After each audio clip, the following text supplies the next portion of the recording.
Dan saudara, kita ke informasi selanjutnya. Buron narkoba yang terlanjur dilantik jadi anggota DPRD Tanjung Balai, Sumatera Utara terancam dipecat. Polisi pun sudah mengultimatum sang buron agar menyerahkan diri.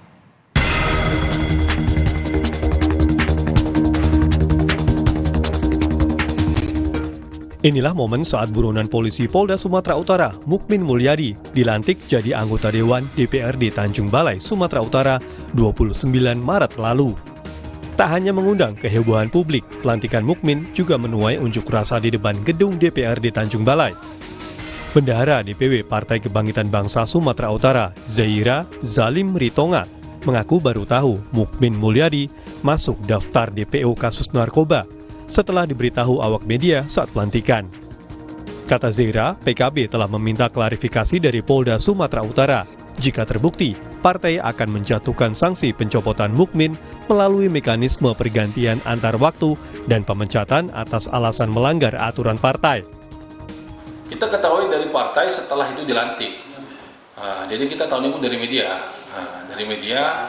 Dan saya konfirmasi ke Ketua DPC Kota Tanjung Balai, Pak Saryal. Saya minta penjelasan, klarifikasi. Prosesnya seperti itu. Sudah sesuai mekanisme, itu disertakan SKCK, maka mereka melantik. Kalau memang terbukti terdakwa ya nantinya Pak Mulyadi, maka kita minta supaya dilakukan proses PAW kembali.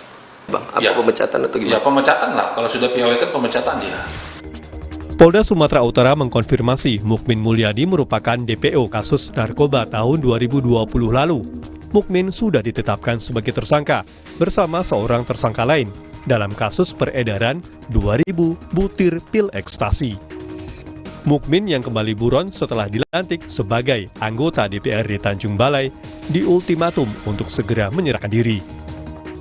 Kami berharap dari proses dan langkah-langkah yang sudah dilakukan oleh penyidik, kita meminta kepada yang bersangkutan untuk kooperatif, menyerahkan diri, dan menghadapi proses hukumnya secara baik.